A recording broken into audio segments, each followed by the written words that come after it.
Disculpen si se me va la voz de vez en vez. Estoy todavía un poco enfermo, pero aquí andamos. Si desvarío mucho en mis ideas ahí, con libertad, ponen emojis para ver qué estamos diciendo. Bien, muchachos, hermanos, amigos, chicas, Dios les bendiga a todos. Gracias por conectarse a este espacio. La ocasión anterior vimos un tema muy, muy importante. Como les platicábamos, estos temas iniciales, particularmente estos primeros tres, son relevantes e importantes porque son la base de lo que tiene que ser una comprensión más profunda del texto bíblico. En ese sentido, les pido de favor que pongan la atención que puedan. Si es mucha está bien, si es poquita también está bien. Lo importante es que se puedan ir aclarando algunas dudas, que pueda generarles muchas otras dudas más. Y pues bueno, preparé mucha información, lo lamento. Está dividida en un par de secciones. Es la clase 2, contexto cultural de los evangelios. Vamos a definir lo que es cultura a nivel general, la importancia de leer e interpretar desde el contexto original.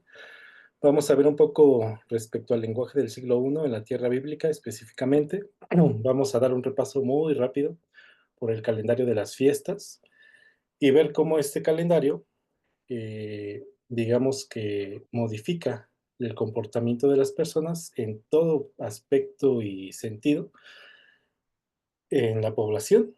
Vamos a ver a los grupos sectarios que existían en el tiempo de Jesús. Vamos a hablar un poquito acerca del Sanedrín. Vamos a revisar cómo funcionaba la estructura social de la población en el tiempo de Jesús. Todo esto, recuérdenlo.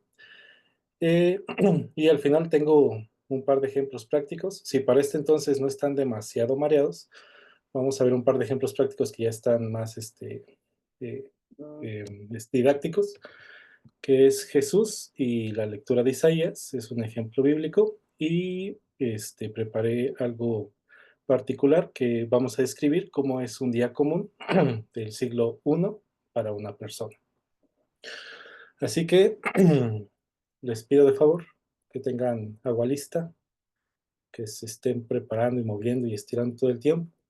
Si les abrumo con demasiada información, lo siento, pero es importante. Reitero, es importante porque justamente la ocasión anterior que también Joel nos compartió información necesaria y muy útil y que fue abundante, en esta ocasión también es necesario hacerlo.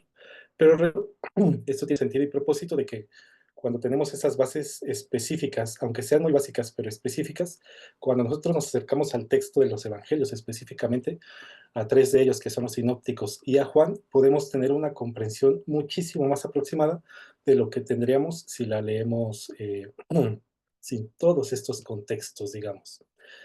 Así que empecemos. ¿Les parece bien a todos y todas? Va. Les voy a definir qué es cultura. Yo soy antropólogo, antropólogo social. Eh, si nadie sabe qué es antropólogo, no se preocupen, yo tampoco sé todavía, pero dicen que este, me he especializado en cultura, específicamente en antropología de la religión, y cuando comprendemos lo que es cultura, nos damos cuenta de muchas cosas desde nuestra persona, nuestra perspectiva, y también de las sociedades que nos rodean, digamos. Hay tres autores muy importantes, son los padres de la antropología, de la cultura en sí misma. Uno es Taylor, que estuvo en 1871, dice, la cultura es ese complejo que incluye conocimientos, creencias, arte, moral, derecho, costumbres y cualquier otro hábito adquirido por el hombre como miembro de una sociedad. Seguramente ustedes han escuchado alguna vez que a una persona que le gusta ver muchos museos y va a la cineteca y le gusta el cine de arte, no, es que esa persona es muy culta. Y, no, si va a esos lugares es que es muy inteligente. Y la cultura se suele asociar normalmente a personas que tienen mucho conocimiento respecto a algo. ¿Sí les pasa? ¿O sí les ha pasado? ¿Sí lo han pensado? Es bastante probable que sí. Sin embargo, tengo que decirles que la cultura es todo.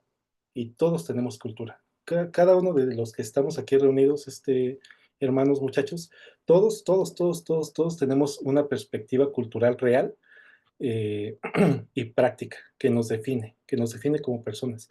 Porque la cultura no solamente es un conocimiento específico, es toda una perspectiva de realidad en nuestra perspectiva y en nuestra comprensión. Por ejemplo, este Taylor está diciendo que es el arte, es la moral, es el derecho, son las costumbres. Clifford Geertz, casi un siglo después, complementa este término y dice que la cultura es un sistema de significados compartidos expresados en símbolos. Esto es muy importante, a través de los cuales los seres humanos comunican, perpetúan y desarrollan su conocimiento y actitudes sobre la vida. Eh, la palabra símbolos es lo que puede definir a la cultura, porque a partir de los símbolos nosotros tenemos una apreciación de una comprensión. Es decir, si ven mi mouse, si yo les señalo esta letra, ¿ustedes saben qué letra es esta? Sí. Seguramente sí, ¿verdad? Es la C. ¿Están todos de acuerdo conmigo? Salvo que ustedes sean rusos o chinos o japoneses o coreanos, están de acuerdo conmigo. Esta C, hermanos y jóvenes, es un símbolo, completamente. Pero es un símbolo tan absolutamente conocido por nosotros, porque hablamos español y porque así se escribe en nuestra lengua, que comprendemos que es una C y sabemos que si a una C le ponemos una vocal que se llama U, dice Q. ¿Están de acuerdo conmigo?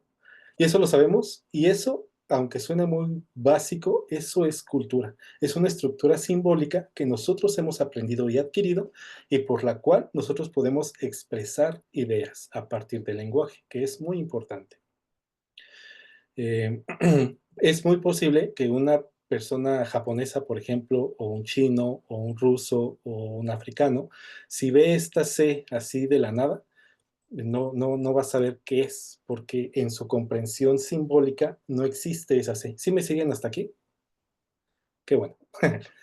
Entonces llegó un señor que yo cada que lo leía lloraba porque tiene concepciones muy importantes, muy interesantes, pero son complejas. Es Pierre Bourdieu, es un francés, y él añade una idea muy valiosa a lo que es cultura y dice que la cultura, además de todo lo que ya revisamos, es el capital simbólico que se transmite de generación en generación y que influye en las relaciones de poder dentro de la sociedad.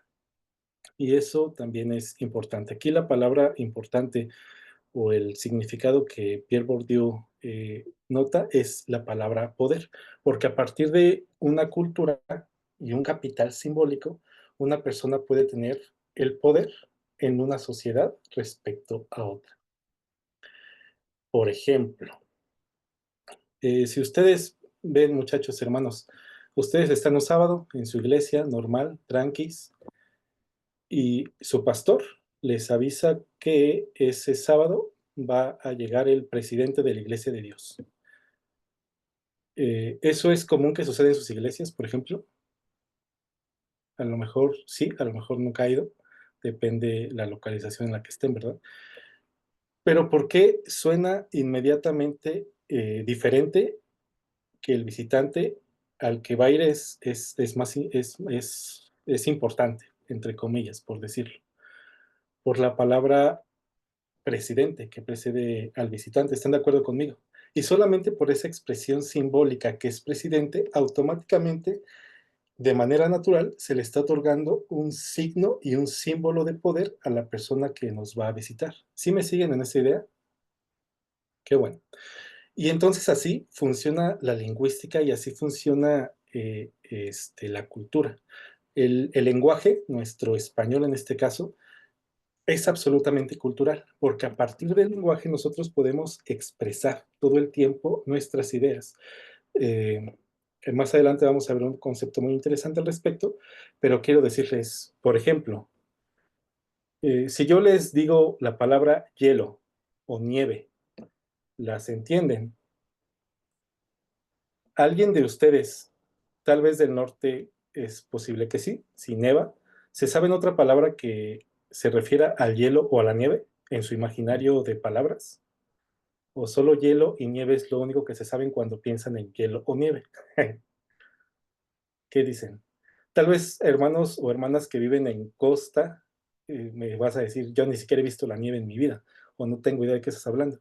Sin embargo, si nos aproximamos muy al norte de nuestro hemisferio, o de nuestro planeta, perdón, o muy al sur, por ejemplo, en Canadá, en Groenlandia y en Alaska, como son países que están en constante vivencia con la nieve, ellos tienen aproximadamente entre 40 y 50 palabras para referirse al concepto que nosotros tenemos como nieve. Por ejemplo, entre algunas, canik, que es nieve cayendo, aput, que es nieve que está en el suelo, pucac, que es nieve en polvo, siku, que es hielo en general, nilak, hielo que se puede beber al derretirse, kinu, nieve mojada y fangosa, etcétera, etcétera, etcétera. Es decir, que el lenguaje es una realidad tan necesaria y cultural en las personas que a partir de la cultura, de la vivencia, de la región y de las necesidades de las personas en la sociedad es que se crea el lenguaje. Por ejemplo, en este caso que les acabo de presentar, para las personas que viven en el hemisferio norte o en el hemisferio sur de nuestro planeta, es importante distinguir todos estos tipos de hielos porque seguramente estos tipos de hielos crean una función que a ellos les afligen o les perpetúan o les conflictúan en algún sentido. ¿Sí me explico? Y para nosotros, de México, quizás Estados Unidos, la mitad de Estados Unidos para abajo, no es necesario tener tantas palabras para hielo o nieve, porque si vemos hielo o vemos nieve, pues para nosotros es algo natural y normal. ¿Sí me explico en eso? Es muy importante que me sigan en esa idea por lo que sigue. Así que, habiendo hecho este ejemplo, eh, la cultura, entonces definimos es todo lo que ustedes son, es cultura. Cómo caminan, cómo se comportan, cómo hablan, la manera en la que comen, todo, todo, todo, todo, todo, todo, muchachos, amigos, hermanos, es cultura. Me acuerdo que hace tiempo un joven escribió en la Conquista Juvenil, él era de Chiapas y platicaba que en su testimonio que en el Congreso Nacional era su primer congreso y era en realidad la primera ocasión que él salía de su perspectiva y realidad cultural en Chiapas, en algún pueblo en Chiapas, en alguna región. Y entonces cuando llega a la ciudad, que ese congreso relata que fue Zacatecas, dice que a la hora de la comida, él y los que iban con él se formaron en la fila. Si alguno de ustedes fue al Congreso de Zacatecas, recordarán que se hacían unas filas, ahí les entregaban su platito y después pasaban unas mesas y se sentaban. En las mesas había cubiertos. Dice que para él, para ese joven y para los jóvenes que lo acompañaban, el que hubiera cubiertos fue un shock cultural muy significativo, porque en su lugar de origen ellos no comen con cubiertos, ellos comen con otras cosas, con tortillas o con alguna cosa que no recuerdo, pero el hecho de que vieran a las personas o a los jóvenes de todo el país sentarse, tomar cubiertos y partir la carne o la comida que fuese y meterse con un pedazo de metal a la boca la comida, eso fue para ellos un shock. Y eso que estamos hablando de nuestro país en México en el mismo tiempo. ¿Sí me explico? Así que en muchas ocasiones nosotros pensamos o nosotros podemos creer que lo que nosotros creemos como una realidad absoluta es la realidad absoluta, pero la verdad es que no. A partir, y es muy importante que comprendamos esto desde una perspectiva pastoral, siempre lo he pensado, pero mucho más cuando nosotros revisamos el texto bíblico, porque nos damos cuenta de que cuando nosotros abordamos al texto, no podemos interpretarlo desde nuestra visión cultural, porque es una visión completamente lejana y sumamente diferente. Entonces tenemos que comprender la percepción y la visión cultural que estaba narrando en el texto para que nosotros podamos comprender esa enseñanza que estaba sucediendo en ese momento y después aplicar una pastoral más moderna y resignificar el mensaje para algo más práctico. Eh, y hasta aquí vamos bien, seguros. Bien. Entonces, a partir de esto que es cultura, de que todos somos cultura, de que todos tenemos diferentes percepciones culturales y de que quizás mi percepción de lo que es la realidad y que es correcta no necesariamente es la misma percepción de lo que es correcto. Un tema muy fácil, la alabanza. Para algunas personas, tocar solamente con incluso tocar sin instrumentos es la manera correcta en la que se debe adorar a Dios. Para una persona, tocar con acordeón es la manera con la que se debe adorar a Dios. Para una persona, tocar con violín y con 50,000 instrumentos es la forma correcta de adorar a Dios. Yo les preguntaría, ¿cuál es la forma correcta de adorar a Dios? La respuesta, no tengo idea. Depende de la percepción cultural y de la forma en que la persona ha aprendido a adorar a Dios, y de esa forma se cubre la necesidad de su espíritu de la adoración a Dios. ¿Sí me explico?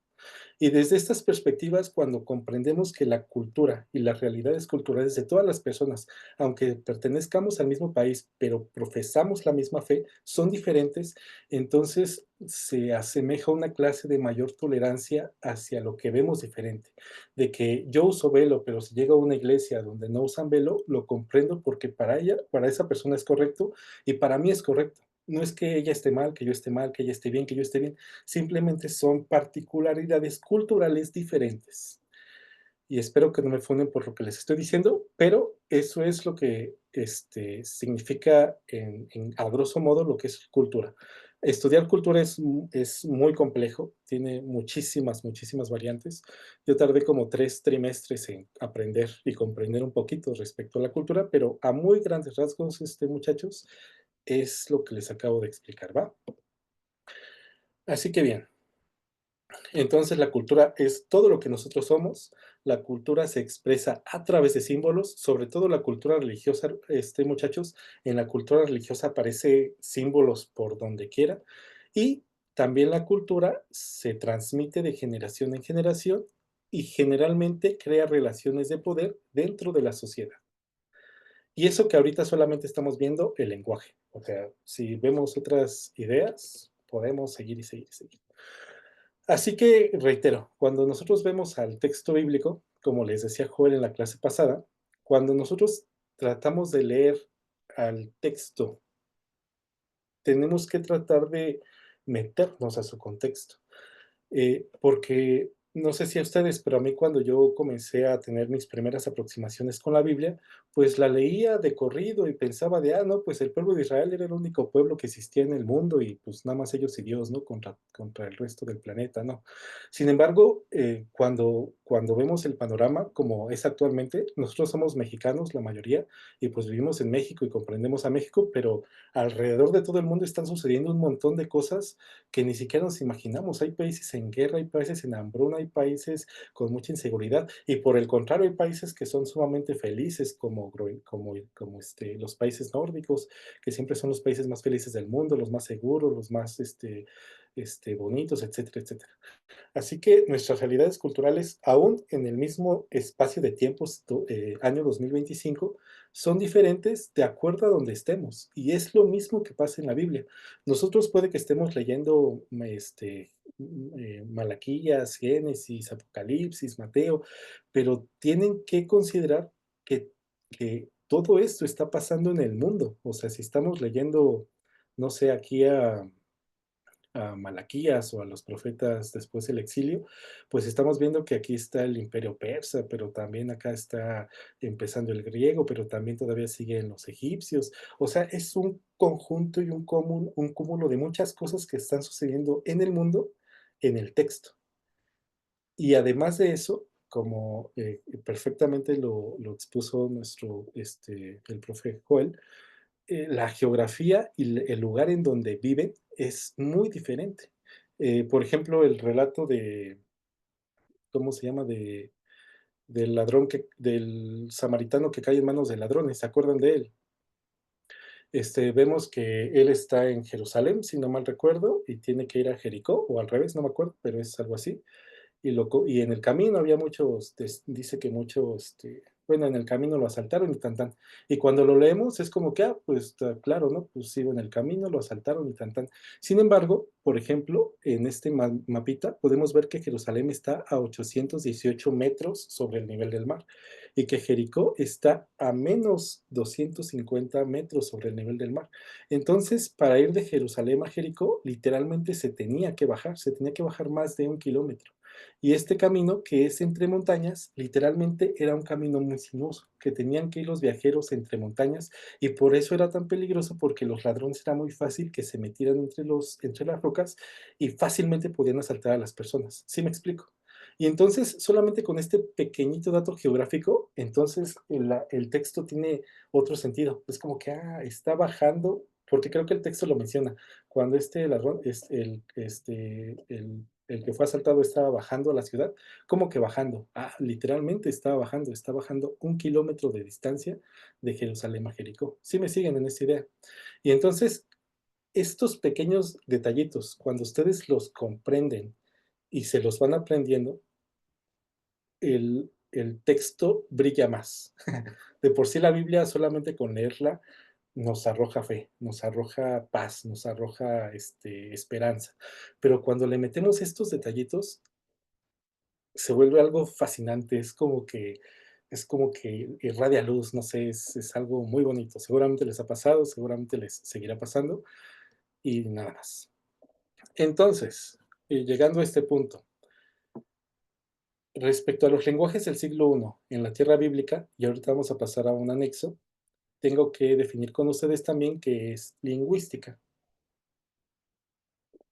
En general, la lingüística es el lenguaje es un sistema de comunicación que transmite no solo significados, sino también valores, creencias, normas culturales y tan tan. En general, la lingüística es esto, no solamente es hablar, no solamente es expresar nuestras ideas, sino transmite significados, como ya lo decíamos, transmite símbolos, transmite valores, transmite creencias, transmite cultura. En una definición antropológica respecto al lenguaje, no solo describe la realidad de la cultura, sino que la moldea reflejando su cosmovisión, estructura social y sus tradiciones. En la sociolingüística, el idioma es un marcador de identidad cultural y social, diferenciando grupos y reforzándole la pertenencia a la comunidad. Y por ejemplo, esta definición filosófica que me pareció muy interesante, no podemos pensar fuera del lenguaje, ya que las palabras que usamos delimitan nuestra comprensión del mundo y nuestra interacción con él. Y por ejemplo, esto aplica en el ejemplo que les puse del hielo y de la nieve. Nuestro lenguaje español nos limita en ese sentido a pensar más allá de la nieve, ¿sí me siguen? Porque no necesitamos pensar en eso. Pero si sucediera algo en lo que necesitamos pensar, seguramente el lenguaje encontraría símbolos y signos para entender eso que está sucediendo. Espero explicarme mejor con el siguiente ejemplo. Y aquí tengo que preguntarles, a ver, déjenme ver si sí es así. Bien, sí, sí es esta. A ver, necesito a 2 voluntarios. ¿Quién será la persona más joven de aquí? A ver, alguien que tenga, no sé, 16 años, ¿habrá? Eunice Vianney, ¿Quién? Eunice Vianney. Eunice, te han convocado. Puedes hablar, Eunice. Nada más es leer algo. No, no creas que acá te vamos a... a poner. Ah, sí, Va. ¿Cuántos años tienes? 17. Perfecto. Va.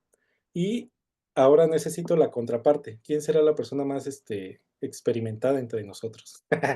La persona más adulta, alguien que sea voluntario.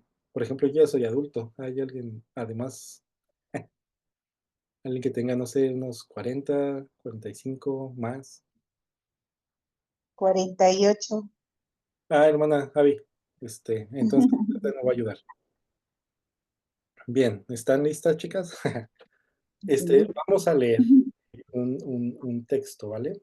El primero lo vas a leer tú, Eunice, y es el siguiente. Pero bueno, perdón, Eunice lo va a leer, pero les voy a pedir que le pongan mucha atención. Les estoy adelantando, muchachos. No debería, pero es para que lo vean con mucha exactitud. Yo adulteré ese texto que ustedes están a punto de leer y lo hice con una intención específica que ahorita les voy a explicar. Así que, Eunice, por favor, lee lo siguiente. Ahí no están viendo mi... están viendo. Ahí están viendo mi pantalla, ¿verdad? Sí. Eunice, ¿puedes leer eso, por favor? Es un poema.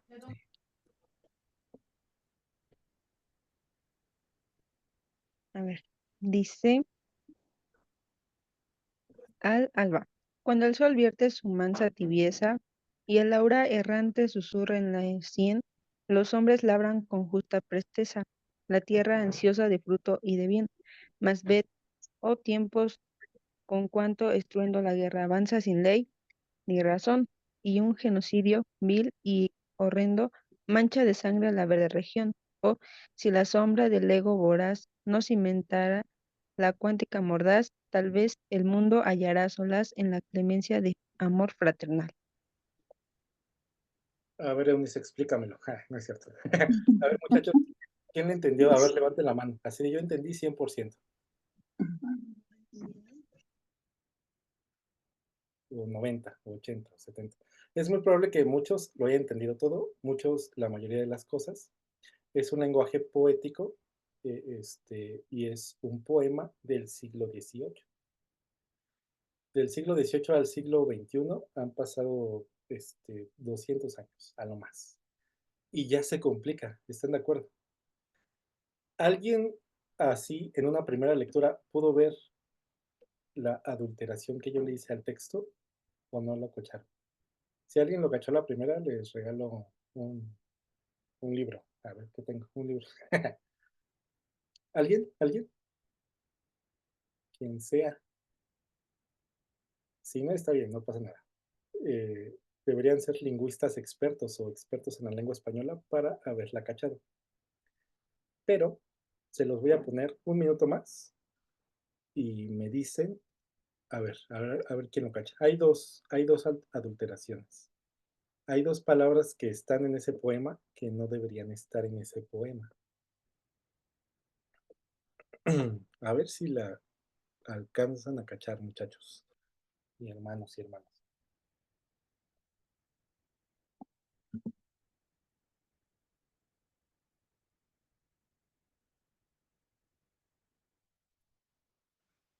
Lo voy a leer una vez más.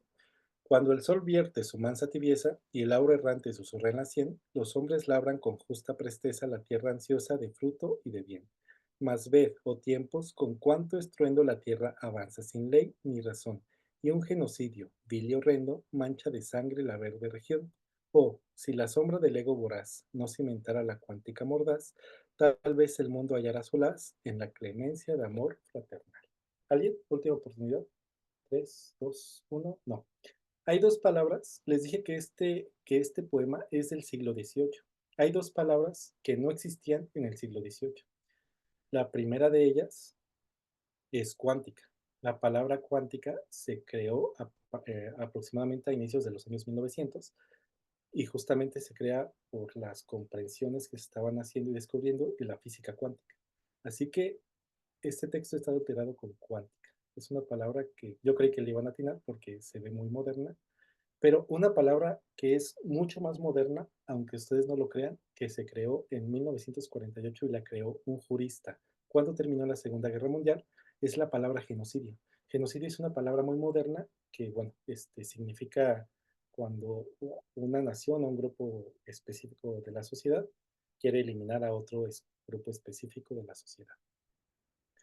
Genocidio es una palabra muy moderna y cuántica es otra palabra moderna. Genocidio no tiene ni 100 años de existencia.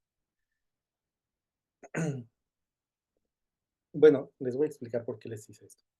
Ahora, que yo voy a leer porque está más fácil. Al alba, es exactamente el mismo poema, pero expresado en un lenguaje más contemporáneo. Cuando el sol brilla y calienta la tierra y el viento sopla con suave rumor, las personas trabajan con gran esfuerzo buscando un mundo con más valor. Pero miren, amigos, qué duro es ver cómo crece el caos sin compasión y tanta violencia sin un porqué llena de miedo cada rincón. Si el orgullo no mandara en todo y pensáramos con más razón, quizás el mundo sería más justo y viviríamos con más amor. Este está súper claro, ¿no? ¿Por qué comprendemos con absoluta claridad este poema? Porque es el lenguaje que hoy tenemos actualmente, con palabras que usamos cotidianamente. No hay una palabra compleja y prácticamente todas las comprendemos y las podemos usar. Sin embargo, viene un tercer ejemplo con el cual nuestra hermana Abby nos va a ayudar. Abusé en el lenguaje, pero es el mismo poema, pero expresado desde desde un lenguaje que utilizaría un adolescente de 14 años o menos en un lenguaje que ocupan los adolescentes. ¿Por qué? No lo sé, pero a ver si le entienden. Hermana Abby, a ver si, a ver, por favor.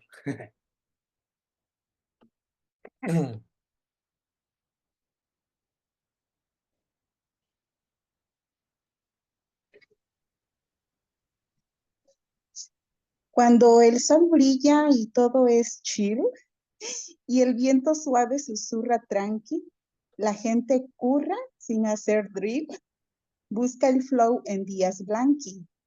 Pero hey, mi bro, qué duro es ver cómo el mundo se va en reset, con puro hate y full perder, sin soft update ni más respect.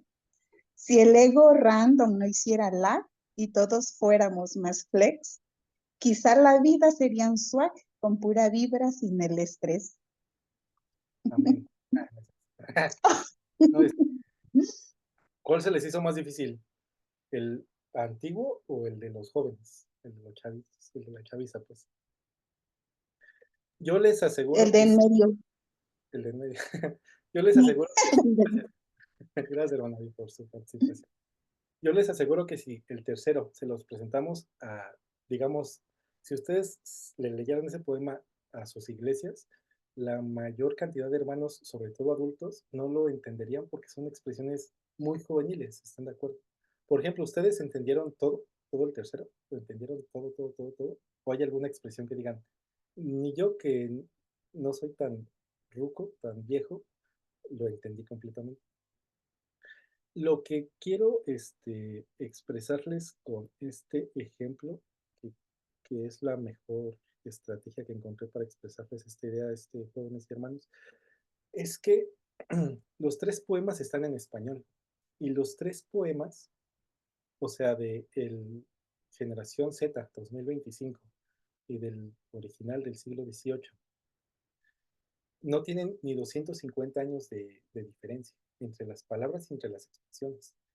Y aún así, dependiendo de nuestra comprensión de palabras, de cuánto nos gustan las palabras y demás, o se nos puede hacer muy difícil el primero o se nos puede hacer muy difícil el tercero. Al segundo prácticamente no hay problema, porque son palabras que se usan con cotidianidad, pero el primero se puede hacer complejo porque hay palabras que si bien existen, ahorita ya nos parecen a nosotros como elevadas, ¿no les parece? Como cuando el sol vierte su manta tibieza en el aura errante, susurra la sien. Hasta parece romántico, ni siquiera es un poema romántico. Es como que, ay, qué bonito estás hablando, ¿no? Ya, cásate conmigo, no sé. Porque, bueno, es un poema, es la poesía. Pero ya cuando leemos esto es como que, bueno, sigue siendo un poema, pero ya comprendo mucho más, ya no suena tan romántico incluso.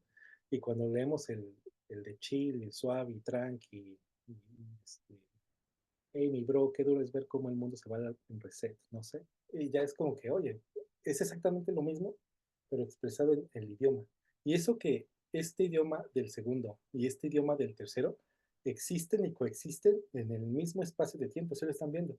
O sea, estamos en el 2025 y este coexisten en dos grupos de la sociedad que lo único que los diferencia son unos años. Entre muchachos de 14 o 12 años, y un hermano de 42, por ejemplo, hay 30 años. No es mucha la diferencia en años. ¿Están de acuerdo conmigo? Y sin embargo, si ustedes le prestan este texto a una persona de unos 42 años, 45 más, es muy probable que se le complique mucho y que incluso no le entienda nada. Porque a pesar de que es lenguaje contemporáneo para ambos y que los dos están expresando la misma idea, no lo comprende. Si me explico en esto, es sumamente importante que a todos les quede muy claro esto, muchachos, por lo que vamos a ver a continuación. ¿Está claro esto? ¿Hay alguien que tenga alguna duda específica? Esto es importante porque cuando nosotros, muchachos, jóvenes, hermanos, leemos nuestra Biblia, la Biblia que ustedes tengan en su casa, en su celular, las 50 versiones que ustedes tengan, todas, todas, todas, todas, todas están en español. Y el español no es, pero para nada, el idioma en el que fue pensada ni en el que fue escrita la Biblia, pero para nada, o sea, no existía ni siquiera en los tiempos en los que la Biblia fue escrita. El español es un idioma muy, muy, muy nuevo comparado con la historia de la humanidad, pues. Y aparte es un español del siglo XXI y aparte es un español que están leyendo mexicanos.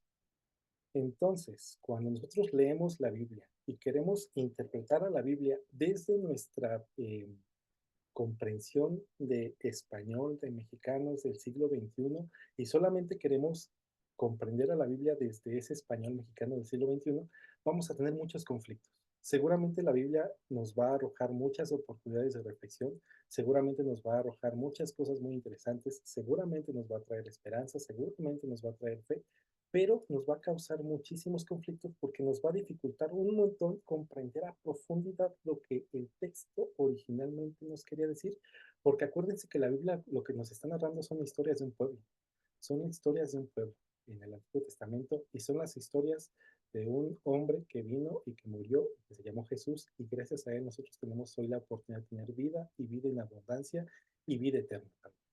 Y gloria a Dios por eso. Y les aseguro y les digo y les reitero que si nosotros leemos la Biblia en español, nos va a dar esperanza y nos va a arrojar luz y nos va a dar fe. Y eso es lo más importante. Y espero que no me malinterpreten, por favor. Sin embargo, cuando nosotros queremos hacer consideraciones un poquito más profundas, es decir, una dinámica de un, ¿cómo se llama?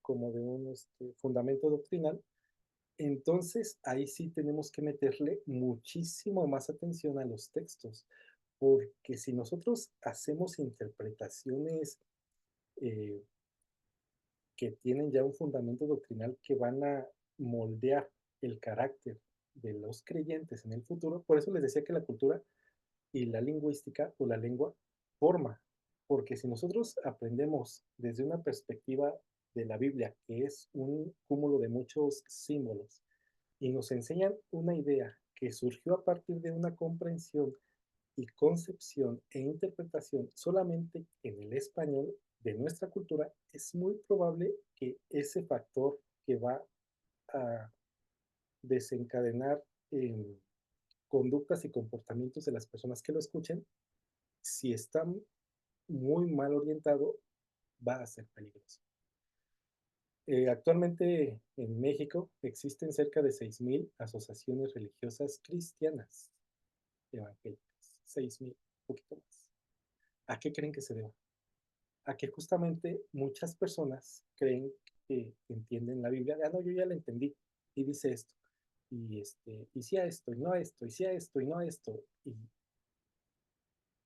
Y podemos perder el mensaje. Sí me siguen, muchachos, sí me entienden. Así que por eso, ¿sí me escuchan bien? ¿O solamente, sí? Amén. Bueno, entonces,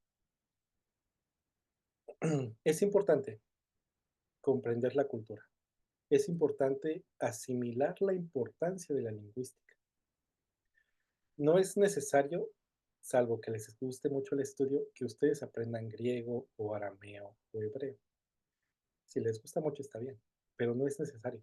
Lo que es muy necesario y fundamental es que ustedes comprendan que cuando tienen una aproximación con el texto, lo están viendo desde la perspectiva o se van a tratar de acercar un poco a la perspectiva de lo que los autores originales intentaban decir. Así que bueno, con esas ideas en sus cabecitas,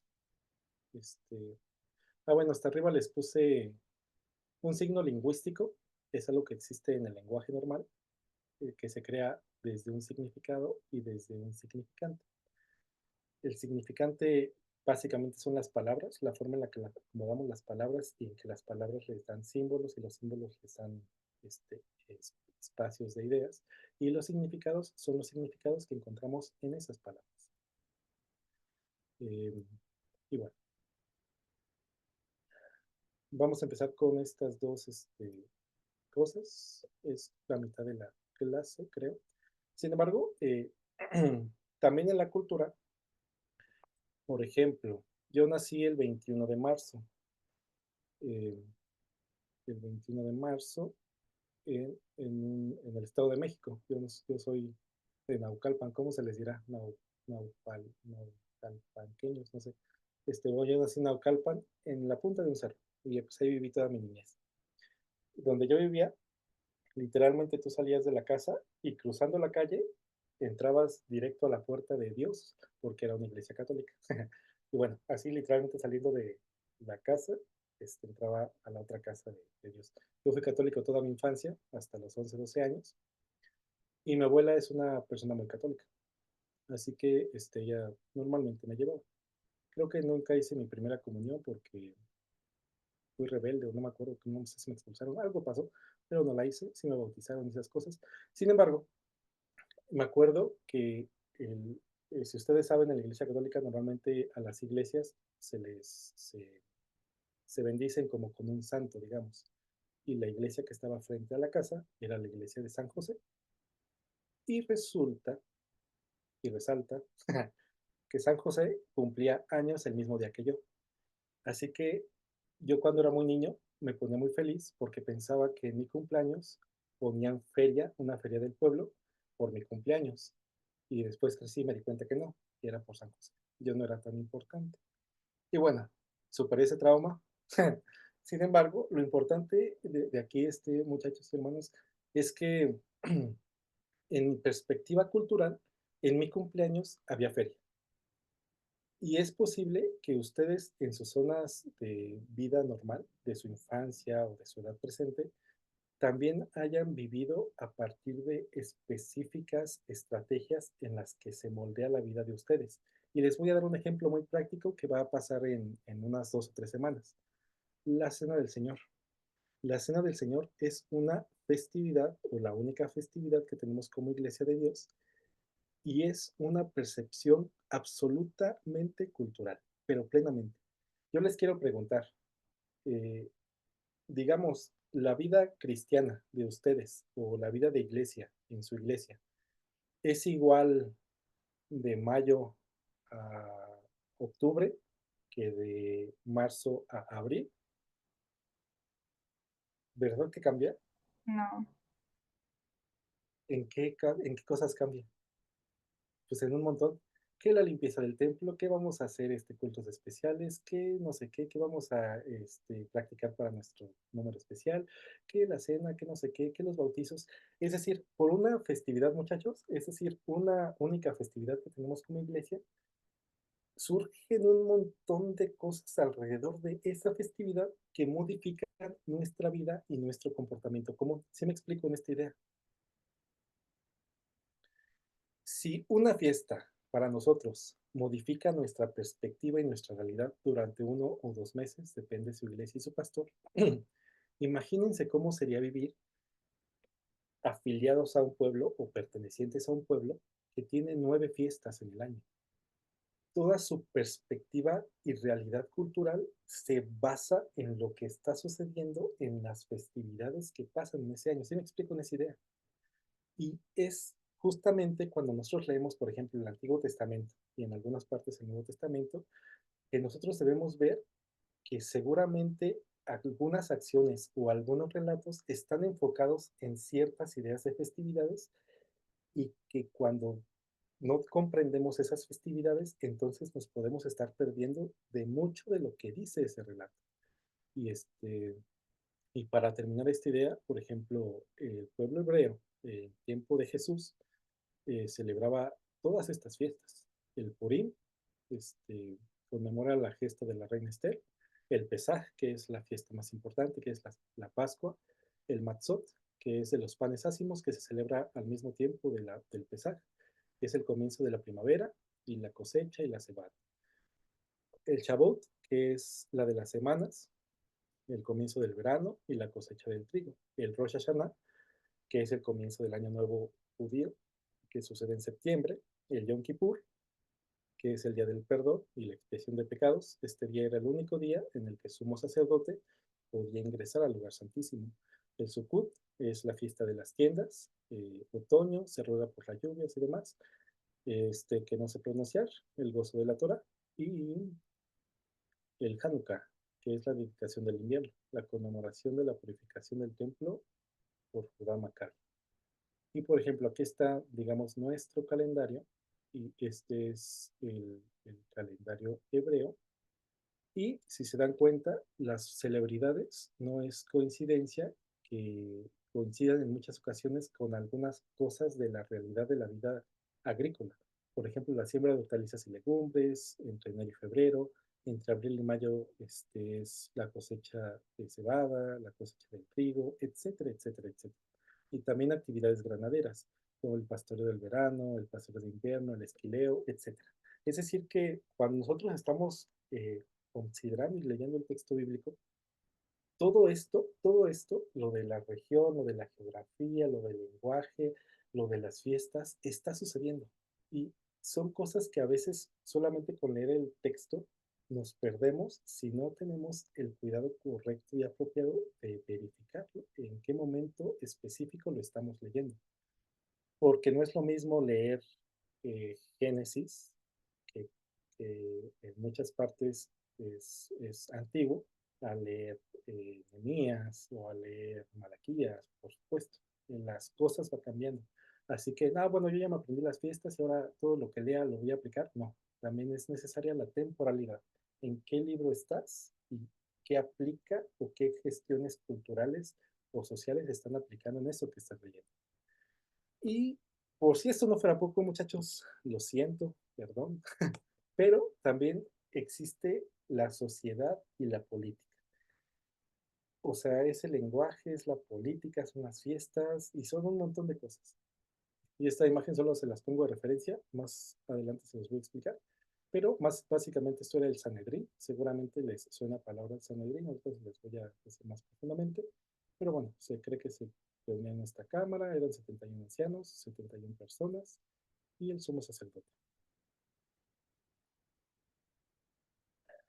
Bien, gracias por llegar hasta acá. ¿Tienen alguna pregunta, alguna idea, alguna reflexión? Es el momento. Yo. Sí, Aneta, adelante. A mí me sorprendió ahorita lo de cómo impacta la cultura por ejemplo, en nuestra E17, porque ahorita yo estoy en otro lugar en donde donde no hay una misión o una iglesia de parte de la I17. Entonces me estoy congregando en otra denominación y tengo como este choque cultural teológico, y es lo que hablaba el fin de semana con unos amigos de esta denominación, que es como un choque entre doctrinas, porque ellos celebran la Cena del Señor cada que el pastor ve que la comunidad, que la iglesia lo necesita. No es una fecha fija ni un mes fijo, sino es cada que ve la necesidad ahí, y eso me impactó demasiado, porque dije, bueno, ok, eh, hay cosas ahí como estatutos, pero también todo gira en torno también a las regiones, y también hay una iglesia I17, pero en otro lugar tengo que trasladarme como a 1 hora. Entonces, ahí yo creí que como en el centro del país, yo soy del centro, eh, siempre son los dos cultos, mañana, tarde, todo el día. Acá no, acá nada más es un servicio de la tarde. Y también fue otro choque, porque dije, pero también son por las costumbres de la región, en que acá todo es en la tarde, por tema de clima, por tema de que así la gente está acostumbrada y demás. Sí, Y ya. claro, por supuesto, por supuesto. Muchas gracias por tan importante aportación, Anet, porque justamente nosotros estamos acostumbrados a una realidad que les reitero al inicio les dije, pensamos que nuestra realidad es la única y la correcta, pero cuando salimos tantito de nuestro espacio cultural, nos podemos dar cuenta de que, por ejemplo, en países de Sudamérica o incluso de México, este, hay una hora de siesta o un momento de siesta en sábado. Y pues la verdad está padre. Como yo soy capitalino y aquí todos siempre andamos al tiro, ¿no? De que llegamos a las 10 y culto de escuela sabática y culto de mediodía y terminamos y departamentos y comen en media hora porque después el culto de oración y después termina y el culto de sociedades y el culto general y otro culto de sociedades. Y es como que, oye, oye, ¿no era el día de reposo? O sea, pero porque vivo en Ciudad de México y pues bueno, así estamos acostumbrados. Pero en otros lugares justamente pueden existir estas ideas como justamente nos acaba de explicar. Y decir, ah, gracias, gracias, justamente. ¿Cómo se vivía el Sanedrín, Javier? Justo ahorita lo vamos a ver. Así que más adelantito lo explico. ¿Alguna otra idea? Eso no, pero solo es un comentario en que se escuchó un poquito bajito tu audio y ya varios también lo pusieron en el chat. Entonces, ya se puede llevar. Ok, discúlpenme. A la siguiente voy a conectar un micrófono para que me escuchen mejor. Gracias. Estoy hablando así un poquito más quedito porque les digo que estoy un poco enfermo, pero a ver si puedo hablar más fuerte. Gracias. Entonces, bien, la segunda parte, muchachos, tiene mucha información, lo lamento. La única forma que encontré para poder transmitirles todo eso fueron con cuadros comparativos. No se preocupen, se los voy a pasar. No les pido que se los memoricen, estaría padre, pero si ustedes van estudiando de poquito, digamos, eso que les voy a pasar, les prometo que cuando ustedes tengan el acercamiento con el texto, van a encontrar mucha más afinidad, digamos. Así que son puras tablas, antididáctico, yo lo sé, pero era necesaria plasmar esta información por el tema en cuestión y por el tiempo del curso mismo. Así que, bueno, respiren, estírense, prepárense a ver muchas letras, lo siento, pero así va. 3, 2, 1, ahí va. Entonces, lo primero es que vamos a ver es un cuadro comparativo entre los lenguajes del siglo I o del tiempo de Jesús. Y pues bueno, les voy a decir como que características básicas de todos los cuadros, porque hice muchos, son como muchas páginas. Pero lo más relevante en esto es lo siguiente, por ejemplo, en el hebreo. La lengua hebrea, en la que se creó prácticamente todo el Antiguo Testamento, solamente tiene 8,000 palabras. El hebreo es un idioma muy chiquito, muy, muy, muy, muy chiquito. Por ejemplo, un niño mexicano que habla español, se cree que a los 10 años, 12 años, 8 años, está hablando cerca de 6,000 palabras. Por lo que, si ustedes lo notan, el hebreo es un idioma bien chiquito. Así que tiene muchas particularidades muy específicas. El arameo, que también se hablaba, Jesús hablaba arameo, eh, es, un, es uno muy poquito más grande, tiene 10,000 palabras. Ustedes recuerdan que el imperio está dividido, o en ese momento el imperio dominante es el romano. Sin embargo, ellos heredaron el griego como lengua normal. Así que existían muchos tipos de griego, muchos, muchos tipos de griego. El griego clásico, el ático, o digamos el más crack, eh, utilizaba cerca de 200,000 palabras. El griego es un idioma muy difícil, es un idioma muy complejo, porque tiene muchas, muchas, muchas palabras. Y por ejemplo, la Biblia, el Nuevo Testamento, se escribe toda en griego koiné. El griego koiné, digamos que es un griego más light, es como el de la población. Es como, por ejemplo, una persona en México que habla español, que no tiene la oportunidad de estudiar una licenciatura, por ejemplo, se cree que anda hablando cerca de unas 25,000, 30,000 palabras, pero solamente una persona que, digamos, estudia una licenciatura, una maestría, un doctorado, puede alcanzar a hablar hasta 60,000, 80,000, 90,000 palabras del mismo idioma. Y es algo muy similar a lo que pasa. El griego clásico solamente era para las personas más altas de la sociedad.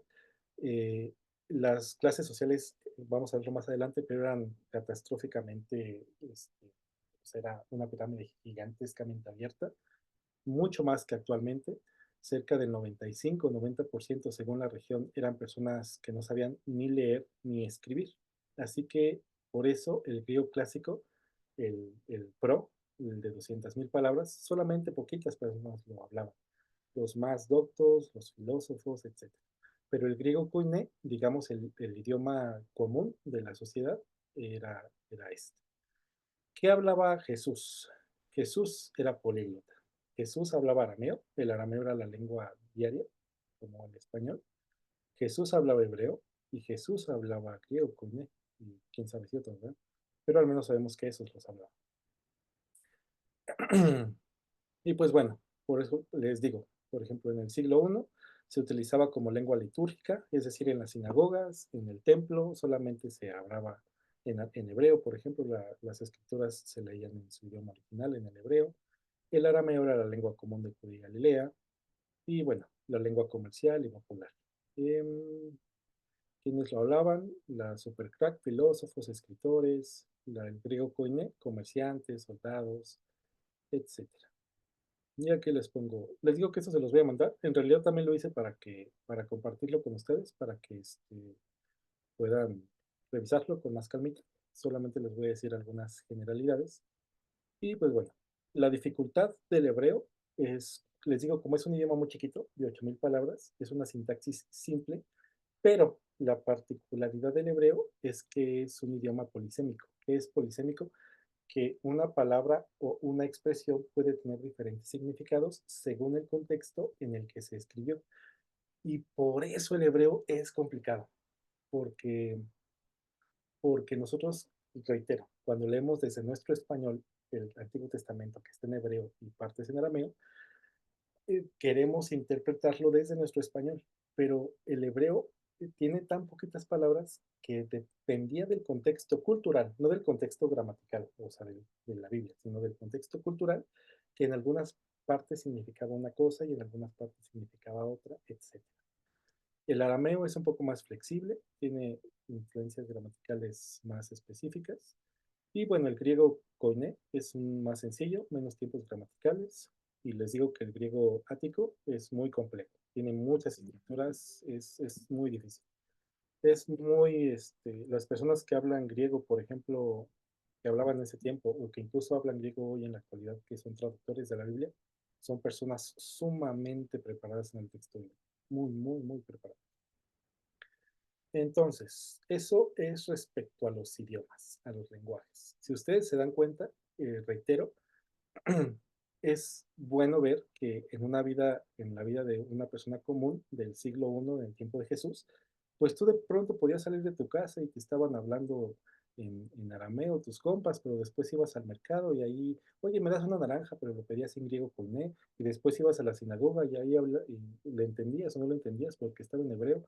Es decir, esto era un día cotidiano. No sé en sus ciudades, depende de dónde viven, pero por ejemplo aquí en Ciudad de México, si ustedes le caen a la Condesa, ya parece que no somos mexicanos, y parece que yo soy el extranjero porque están hablando puro en inglés o en otros idiomas que no entiendo. Hay muchos, debido a la gentrificación, han venido muchas personas que hablan inglés, o también muchas personas orientales, chino, coreano, y entonces ya yo no lo entiendo, ya están los letreros, en las taquerías dicen taco no sé qué, y yo, ¿qué? Venden tacos, o sea, no sé. Y justamente en esa realidad cultural de mí, perdón, y en la de cualquiera de ustedes, eh, eh, suceden estas cosas. Y reitero, particularmente en tiempo de Jesús, esto está sucediendo, esto es una realidad cultural. Y es lo que a mí me interesa en esta clase que puedan revisar. Entonces, el calendario de fiestas judías, ya les platiqué, si para nosotros como iglesia de Dios, que una sola festividad, que es la Cena del Señor, modifica todo nuestro comportamiento y toda nuestra conducta como iglesia, eh, este, imagínense 9, o sea, 9 fiestas son un montón de festividades. Y esto evidentemente altera la estructura de, de la realidad de las personas cotidianamente. Sin embargo, acuérdense que, como nos explicó Joel en la clase anterior, Judea es el país, sí, claro, y ahí estaba Jesús y demás. Sin embargo, Judea estaba dentro de todo el imperio griego, y el imperio griego también tenía fiestas. Aquí voy a hacer una pausa para juzgarlos con la mirada. No, no es cierto. Por ejemplo, a nosotros también nos pasa, reitero, nosotros tenemos solamente la Cena del Señor. ¿Están de acuerdo conmigo? De hecho, tal vez son muy jóvenes y nunca se los han contado, o tal vez sí lo sepan, pero la Iglesia de Dios en los 80s celebraba fiestas. Celebraba la fiesta de las cabañas, celebraba la fiesta de los tabernáculos, y de hecho, cuando se hicieron interrogantes en el texto al respecto, hubo una división muy importante de la Iglesia. Y de hecho, actualmente, parte de esa Iglesia de Dios que se dividió hoy celebra fiestas, las cabañas, los tabernáculos, la cena del Señor. Sin embargo, nosotros celebramos eso, pero vivimos en un mundo contextualizado, industrializado y globalizado. ¿Qué fiestas podemos encontrar en nuestra cultura actualmente? Les iba a preguntar qué fiestas celebran, pero sería una pregunta tendenciosa, así que no. ¿Qué fiestas podemos encontrar en la vida? ¿Les suena el Día del Amor y la Amistad, 14 de febrero? ¿Les suena Día de Muertos? ¿Les suena Navidad? ¿Les suena Año Nuevo? Y otras más, Día del Padre, Día de la Madre, bla, bla, bla, bla. Aquí no estamos para juzgar. Escuchamos, pero no juzgamos. Lo que yo quiero hacerles saber es que así como a nosotros nos sucede, de que sí, pertenecemos a una iglesia, pero también pertenecemos a un mundo completamente globalizado, exactamente lo mismo le pasaba a las personas que vivían en el siglo I. Sí, estas eran sus celebraciones específicas, pero también había fiestas romanas. O sea, Roma también tenía fiestas específicas. Eh, Noten las fechas, 17 al 23 de diciembre les suena familiar, 15 de febrero les suena familiar, 25 de diciembre les suena familiar. Si quieren, luego vemos un curso de eso, pero a grosso modo, una de las fiestas importantes era la de Saturnalia, fiesta en honor a Saturno, se intercambiaban regalos, bla, bla, bla. Los judíos la celebraban, ahora sí como que, ustedes celebran Día del Estudiante, no sé, para no meternos en conflictos. Los judíos celebraban estas fiestas. La de Saturnalia se cree que algunos judíos helenistas y funcionarios, eh, como los herodianos, podrían llegar a participar, ¿no? Y bueno, aquí, si lo quieren leer, aquí está su origen básico. El de Lupercalia, que es el 15 de febrero, fiesta en honor al fauno, con rituales de fertilidad, les suena. Los judíos la celebraban, es poco probable, porque esto sí era algo mucho más, con prácticas paganas explícitas, como sacrificios animales, por ejemplo. El Natalis Solis Invicti, o el natalicio del sol invicto. Judíos helenistas o romanizados tal vez podrían haberla conocido, pero no era aceptada por el judaísmo. Fiestas imperiales, es decir, cumpleaños de Herodes, de los gobernadores. Los judíos fieles a la ley la rechazaban, pero algunos líderes judíos proromanos, como los saduceos herodianos, voy a decir un poquito más al respecto abajo, podían participar de ellas. Y juegos y espectáculos como lo que vemos que es el Coliseo Romano, cada ciudad griega y romana tenía su propio arena, su propio coliseo, así que había muchos espectáculos romanos y algunos judíos la celebraban. Era como actualmente, si ustedes se dan cuenta, la historia nada más se repite, como de que, con que regalaste algo el 14 de febrero, interesante, algo así les pasaba, con que fuiste a Saturnalia, vaya, vaya, interesante, hermano Saduceo, y pues ya. Entonces, hasta aquí vamos dos cosas. Una, los lenguajes existen en la vida cotidiana. Dos, las fiestas judías. Y ya de por sí con 9 festividades en todo el año, ya está muy moldeada el carácter cultural. Pero aparte, súmenle el calendario de fiestas romanas. Pero aparte, súmenle otras dos cosas que vamos a ver. La siguiente, que son los grupos y las sectas del siglo I en tierra bíblica. Seguramente ustedes han escuchado en la Biblia a los más comunes, que son los fariseos, los saduceos y los escribas. Tal vez han escuchado de los herodianos, de los elotes, y nada más, ¿no? Sin embargo, hay otros grupos, como son los esenios, los samaritanos y los helenistas. A muy grosso modo, reitero que esto se los voy a compartir para que si gustan puedan leerlo con más atención. Los fariseos creían en la ley escrita y oral. Es decir, los fariseos leían la ley, pero ellos le añadían interpretaciones. Y por eso es que hacían la ley a veces mucho más cargada, Los saduceos solo aceptaban la Torá escrita, nada más. Los saduceos creían en la resurrección, los fariseos no creían en la resurrección. Los escribas eran expertos en la ley, copiaban las escrituras. Los herodianos eran un grupo religioso eh, pro Herodes, o pro gobierno, o pro Roma, por decirles algo. Totalmente contrario a los celotes creían en la ley de Moisés y la independencia de Israel. Eran extremistas, eran casi, este juez lo dijo la vez pasada, sicarios. Por ejemplo, un discípulo de Jesús, Simón Celote, pertenecía a este grupo. Y bueno, eso ya es una reflexión teológica que no voy a decir, pero Jesús aceptaba a todos y nos sigue aceptando a todos, aunque seamos violentos o aunque seamos lo que seamos. Dios y Jesús nos aceptan y nos aman. Así que bueno, herodianos, celotes, totalmente contrarios entre sí. Los esenios, ¿se acuerdan de lo que Joel les platicó respecto al Mar Muerto, a los rollos del Mar Muerto que se encontraron? Se cree que justamente los esenios eran un grupo separado de hebreos o de judíos y se fueron a las montañas. Ellos eran una vida más alejada. Muchos llegaron a creer que Juan el Bautista, por ejemplo, era un esenio porque tenía muchas características de él. Se cree generalmente que no lo era.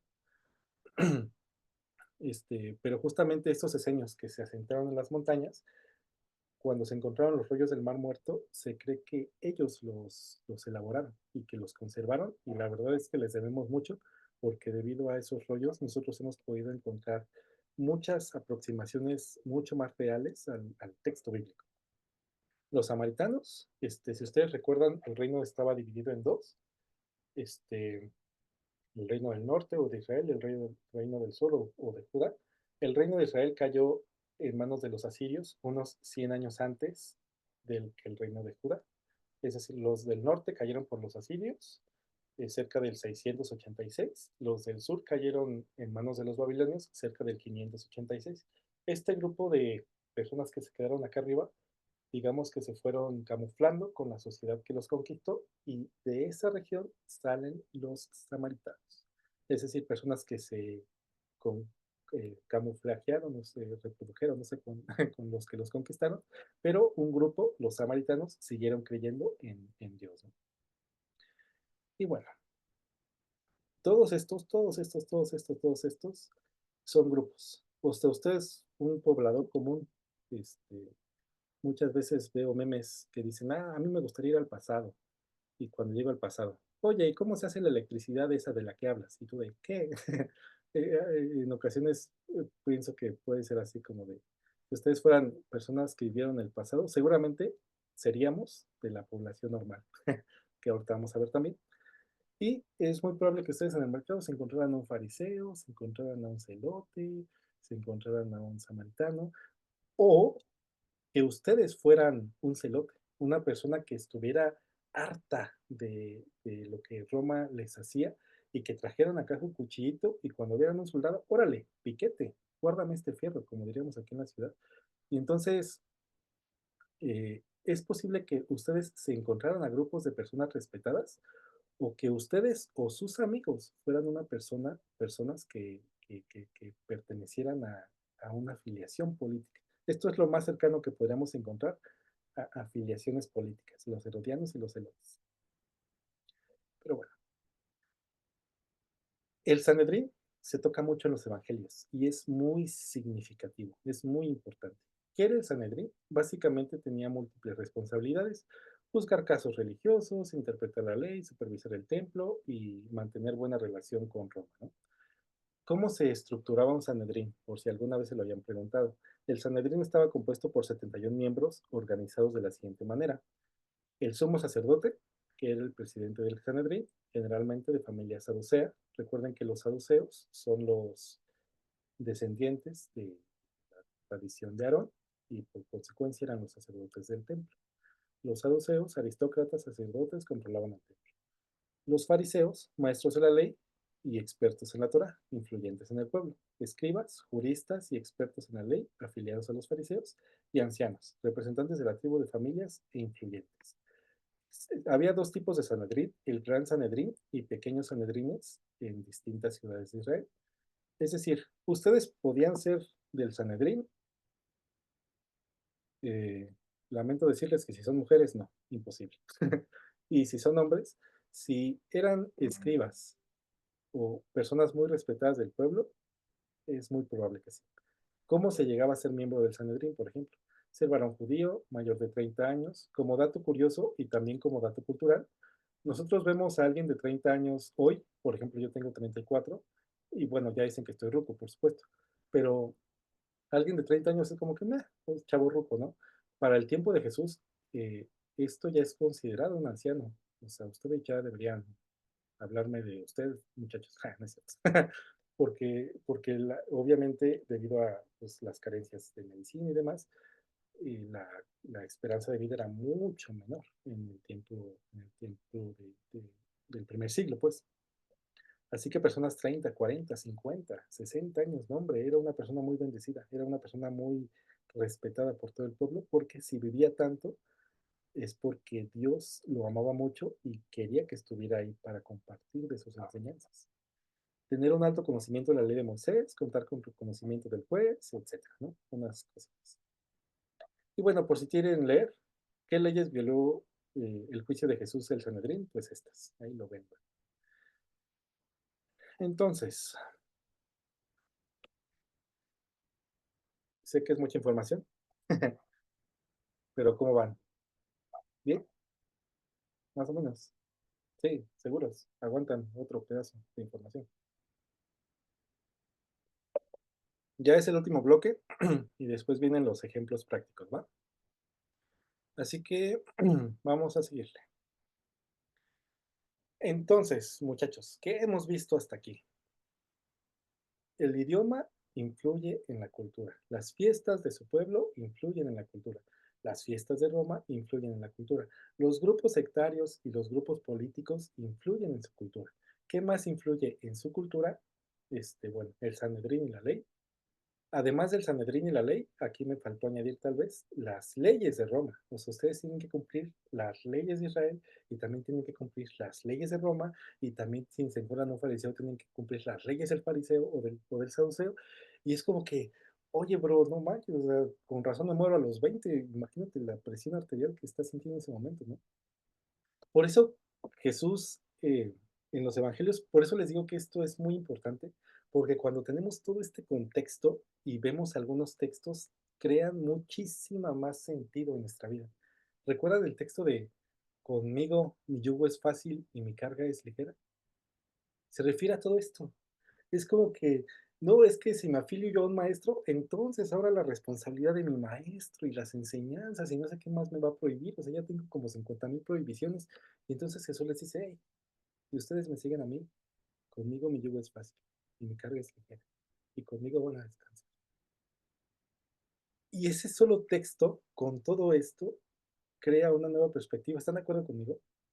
Y así como este pequeñito ejemplo, muchachos, hay un montón. Cuando nosotros comprendemos esta realidad, y aparte de toda esta estructura, de todas estas leyes, además de todo eso, influye la clase social. Este, básicamente, lo top, lo superior, era el emperador. No había nadie más arriba del emperador. Abajito del emperador estaban los senadores y los patricios, o los aristócratas judíos, como podrían ser los saduceos, el sumo sacerdote, etc. Eran la punta, lo top. Entonces, digamos, un nivel alto, religiosos y funcionarios de alto rango, en los sacerdotes judíos y los oficiales romanos, los gobernantes. Por ejemplo, ¿se acuerdan de Jairo y de la hija de Jairo, pues, que estaba enferma, que pide a Dios, etcétera, a Jesús? Seguramente él era un oficial romano de alto nivel, es decir, estaba acá. Un nivel medio, comerciantes, artesanos, profesionales, fariseos. Comerciantes, artesanos y fariseos judíos. Después, un nivel bajo, campesinos, obreros, plebeyos, campesinos judíos, y en el bajo del bajo estaban las mujeres y los niños. Las mujeres y niños no tenían prácticamente derechos. Sin embargo, las mujeres, a pesar de estar en una posición subordinada, ocupaban un lugar clave en la familia y en la transmisión de la cultura religiosa. Y el nivel inferior, superinferior, o sea, abajo de las mujeres, solamente estaban los esclavos y algunos extranjeros no reconocidos, no pudientes, por decirles. y judíos pobres, judíos marginales, es decir, judíos ciegos, judíos con una discapacidad, todos ellos estaban hasta abajo, hasta abajo. Esto es importante y reitero la importancia de esto porque, ¿se acuerdan dónde estaba Jairo?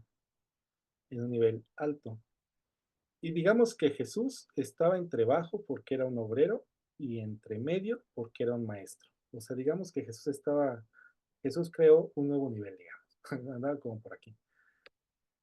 Lo normal era que una persona de menos nivel obviamente tratara con absoluto respeto al que estaba más arriba. ¿Sí me explico? Pero ¿qué pasa en el ese me encantaría tratarlo con ustedes, por ese capítulo es muy bonito, porque Jairo, que tiene a su hija enferma, eh, prácticamente renuncia a su rango y va con Jesús y se arrodilla y le dice, maestro, sé que tú puedes andar. Se humilla y literalmente baja de rango, algo así. Si alguien de su nivel o más alto hubiera visto esto que hizo Jairo, o sea, ¿cómo te arrodillas ante alguien menor que tú? ¿Sí me explico? También por eso en la cena del Señor, cuando Jesús le lava los pies a sus discípulos, Jesús, digamos, estaba acá arriba y se baja hasta lavarle los pies hasta el nivel bajo. Y es como que, maestro, se escandalizan, ¿cómo es posible que tú nos laves los pies a nosotros? Es un escándalo, porque no era nada común que alguien de más alto rango bajara y sirviera al de menos rango. Y por eso el mensaje de Jesús, cuando comprendemos estas clases sociales mucho más a fondo, es una estructura tan significativa, porque Jesús rompe todos los paradigmas, toda la estructura social, toda la estructura específica, todos los rangos de poder con Jesús desaparecen y Jesús dice, si yo les vengo a servir que tenía la más alta capacidad y rango, yo les sirvo porque los amo. Y entonces ustedes deben servir porque deben amar a los que los rodean. Y por eso los mensajes de Jesús son tan desafiantes, son tan poderosos, son tan significativos. Eh, y por último, esto lo hice como idea, la verdad, a partir de lo que Joel expuso. Les puse que aparte de todo esto, y justo como Anet nos expuso en su participación, la zona en la que vivían también importaba, porque como con Joel vimos, en el norte había mucha abundancia, mucha vegetación, pero conforme tú ibas al sur había desiertos y demás, pues obviamente también eso influye, como el ejemplo primero que les di del hielo y la nieve.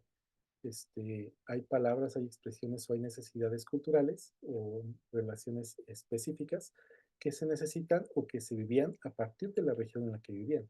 Por ejemplo, los del norte de Galilea, centro de Judea, judíos. Idumea casi no se menciona, pero era el sur del país. Y pues romanos en la región, ¿no?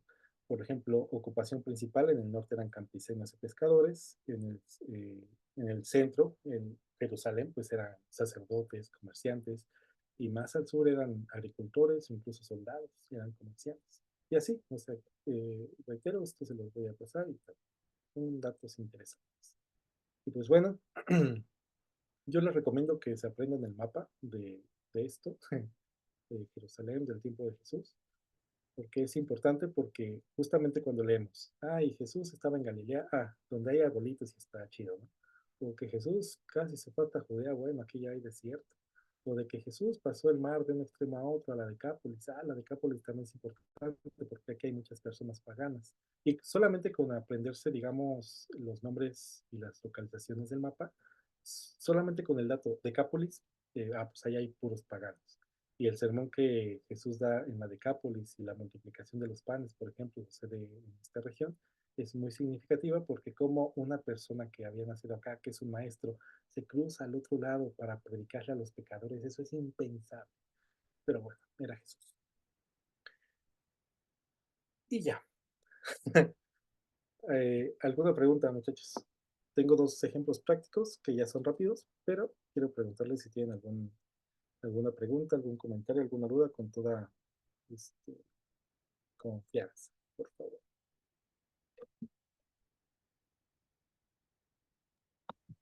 Yo tengo dos preguntas que me surgieron durante. Sí. Bueno, cuando hablabas sobre, bueno, que Jesús sabía arameo, hebreo y griego, y bueno, ya después que nos dijiste que Jesús era como de un nivel como medio bajo, Entonces, ¿qué tipo de personas tenían como acceso a aprender? O sea, ¿todos lo sabían? ¿O todos sabían diferentes, ¿cómo se les llama? ¿Idiomas en ese entonces? ¿O era como nada más tú sabías uno ya? ¿O era como todos los de la zona?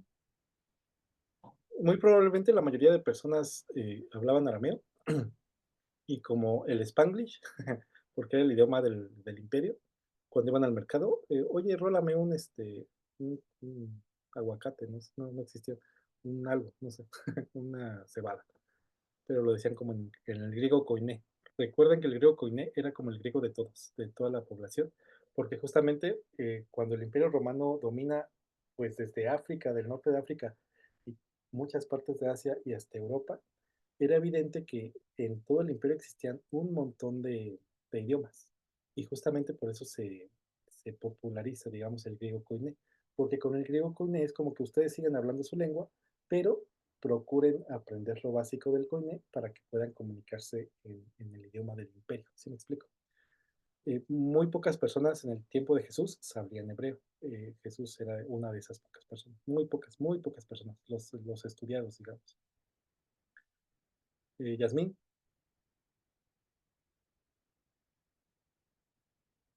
Perdón. Nada más me gustaría aportar un poquito a la pregunta que acaba de hacer mi hermana, y es que hay que considerar un tema importante que sucedió antes de la época de Jesús, que fue eh, lo de Magno, Alejandro Magno. En el siglo V antes de Cristo, Alejandro Magno, un macedonio, ¿no? Que tenía ahí un tema con la cultura griega, él se creía griego aunque era macedonio, sale de su país, ¿no? Por así decirlo, y se pone a conquistar muchos pueblos. Es por eso que él hablaba el griego. Entonces, a cada pueblo que llegaba, él tenía la idea de que estaba no conquistando, sino más bien ¿cómo se puede decir? Mm, Pensaba que eran bárbaros todos los pueblos que estaban fuera de su territorio, entonces él llegaba como a darles un estatus mejor que el de bárbaros, ¿no? Entonces es aquí donde Alejandro Magno, con esa idea, eh, él riega el idioma griego, ¿no? El idioma griego, koiné, es como el del pueblo, el idioma común, el idioma que todos van a hablar, porque de hecho, pues, este, Alejandro, pues, hablaba un griego más refinado, que era el helenístico, ¿verdad? Pero es como se empieza a compartir esa lengua del griego. Entonces, cuando llega Jesús, eh, ya había sucedido este hecho, es así como ya se había perdido también después de lo del exilio, pues se habían perdido esas raíces hebreas. También el hebreo sigue su curso, sigue avanzando, ¿no? Y, y, este, y bueno, el hebreo ya se había perdido, mucho del hebreo se utilizaba solamente para los rituales de los templos y para hablar para leer la Torah en ese entonces, ¿verdad? Pero el griego ya se había extendido con este hecho gracias a Alejandro Magno. Entonces el griego ya era muy común. Bueno, cuando lleguen los romanos, pues es también su idioma. Entonces, pues ya, el griego era la lenguaje del pueblo, era lo que ya comúnmente se hablaba. Gracias. Excelente, gracias Yasmin por tu aportación. Justo, es interesante. Y Josafat nos pregunta cómo podía moverse Jesús de Judea a la Decápolis, es decir, no había ningún tipo de restricción política o migratoria. Miren, Josafat hace una pregunta muy importante desde nuestra cultura. ¿Qué pasa si ustedes quieren pasar de Tijuana a California sin visa? ¿Trump los deja hoy? No, ¿verdad? No se puede, porque justamente nuestra cultura nos ha hecho pensar en restricciones territoriales y es nuestra cultura. Y justamente es un muy buen ejemplo cultural porque con Jesús prácticamente no existen las fronteras, porque recuerden que pues prácticamente el Imperio Roma. o sea, y para donde fueras era Roma. Es decir, que tú puedes irte desde lo que era Italia hasta el norte de África y pues es el imperio. O sea, pasabas normal como comerciante, como maestro, como lo que tú quieras. O sea, no había restricción. Ya si te ibas mucho más hacia el oriente asiático, mucho más hacia África, tal vez podías encontrar algunas restricciones, pero era poco probable. Solamente viajeros este, o amantes, no sé, era probable. Pero también, como dato cultural, muchachos, recuerden que la mayor parte de la población en tiempo de Jesús es pobre y muy pobre. Es decir, que es muy probable que muchos nunca hayan salido de su espacio. Eh, Puede que hayan ido un poquito alejados. Pablo, por ejemplo, pues ese vato dijo, no, ¿cómo yo no voy a viajar? Y se aventó hasta Italia, pero esto era poco común, digamos. ¿Por qué? Sobre todo por la capacidad económica, las personas no se los permitían, la economía. Y pues bueno, si tienen alguna pregunta más, regresamos y quiero poner estos dos ejemplos prácticos que dicen así. Ejemplo práctico uno, la lectura de Jesús en Lucas 4, 16 al 30. Este es un texto muy interesante porque solamente ocurre una vez. O sea, en Lucas es el único evangelio en el que pasa este acontecimiento. Y está interesante. En Lucas 4, 16 dice así. Después volvió a Nazaret, Jesús, el pueblo donde había crecido. Un sábado, como era su costumbre, fue a la sinagoga. Cuando se levantó a leer, le dieron el libro del profeta Isaías. Jesús lo abrió y lo leyó. Y leyó, perdón. Lo que está pasando aquí, muchachos, es que el principal de la sinagoga o el administrador de la sinagoga, como vimos la vez pasada, en la clase pasada también, las sinagogas eran espacios pues chiquitos, casi casas, en donde los judíos cuando no podían ir al templo, obviamente el templo estaba muy lejos hasta Jerusalén, y en lugares lejanos pues había sinagogas. Ahí había un administrador de la sinagoga. Normalmente tenía un programa como nosotros los sábados. Casi siempre, si era de la Torah, por ejemplo, había temas específicos y normalmente se les permitía hablar a personas muy, eh, no a cualquiera, pues. En primera, porque los textos que se leían eran en hebreo y como les digo, muy pocas personas hablaban hebreo, solamente los maestros o demás, ¿no? Entonces, esto nos está diciendo que una, Jesús habla hebreo, dos, que a pesar de que no les caía muy bien, Jesús era respetado. Tan respetado que lo están invitando en la sinagoga en sábado a leer un texto de Isaías, que era acá importante. Y se cree, hay datos, no datos, pero se cree que cuando se les participaba del texto, en este caso que no era la Torah, por ejemplo, un profeta como Isaías, o un sapiencial como Salmos, Proverbios, el que leía sí podía, como digamos, elegir el texto que quería leer. Muchas veces solamente se leía, en muchas otras ocasiones, después de leer todo el texto, se le permitía al que lo leía expresar una enseñanza para las personas reunidas. ¿Sí me siguen en cómo funcionaba? Perfecto. Entonces, hasta aquí todo bien.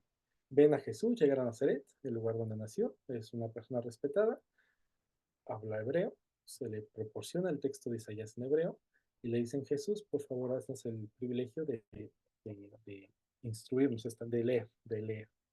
Y entonces Jesús cuando abre el rollo de Isaías, el papiro, eran rollos, empieza a leer Isaías 61 y lo normal, muchachos, bueno, no había capítulos obviamente, pero lo normal era que leyera, digamos, eh, el contexto.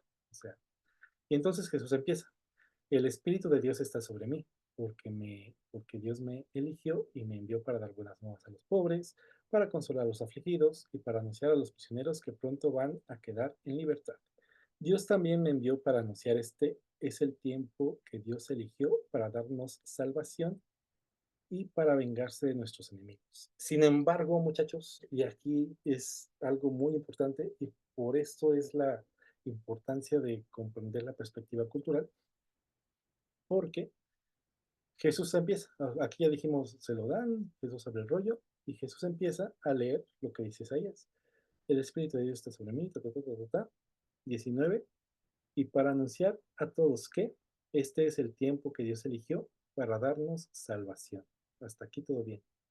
Y lo siguiente que debió decir Jesús era, y para vengarse de nuestros enemigos, y seguir leyendo Isaías 61.